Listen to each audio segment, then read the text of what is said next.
নমস্কার মিডিয়া বন্ধুকে। প্রথমে আমি নিন্দা জানাই এই সব ঘটনা, যে আমার ভাই হয়ে আজকে আমি সোশ্যাল মিডিয়াতে দেখলাম যে আমরা বিজেপি সরকার 2018-তে সরকার আসার পরে আমরা কাউকে চাকরি দেয়নি।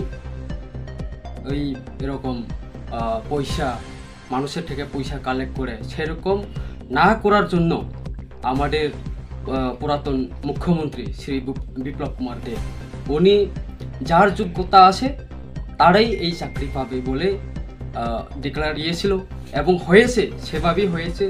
যাই সিপিএম হোক, যাই কংগ্রেস হোক, মোদিজির সবকা সাথ সবকা বিকাশ সবকা প্রয়াস, সেই ক্ষেত্রে আমরা যারা যুব সমাজকে আমি বলতে চাই, যারাও এই ঘটনা ঘটেই থাকে বা সেটা আমার বায়ু হয়ে থাকে, তার আমি নিন্দা জানাই এবং এই প্রতি আমি যাতে ভালো করে তদন্ত হোক বা কে পিছনে রয়েছে তাদেরকেও আমি প্রচেষ্টা যাতে হয়, তার শাস্তি হয়, পিছনে কে আসে তাদের তদন্ত ভালো মতে হয়ে মানুষের পাশে যাতে বেরিয়ে আসে।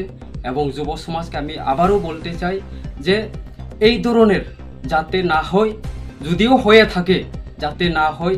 কেন কি এটা সিপিএম সরকার নয়, কংগ্রেস সরকার নয়, মানুষের থেকে পয়সা কালেক্ট করে চাকরি দেওয়া সেটা অসম্ভব। বিজেপি সরকারের মধ্যে এটা নাই।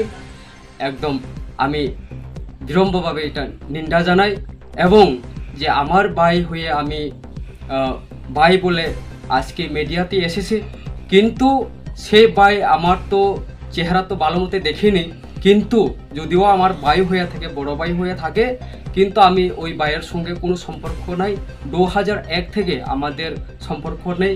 কেন কি আমি তখন জওয়াহর নবোদয় বিদ্যালয়ে পড়তাম, এরপর আমি দিল্লি ইউনিভার্সিটিতে পড়তাম।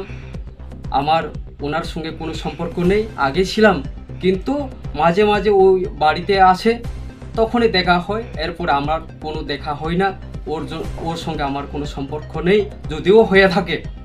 কিন্তু আমি এতটুকুই বলতে চাই, যুব সমাজ যাতে অ্যালার্ট হয়ে যায়, এই ধরনের যাতে কাজ না হয়, এটাই আমার আপনাদেরকে সবাইকে নমস্কার, ধন্যবাদ।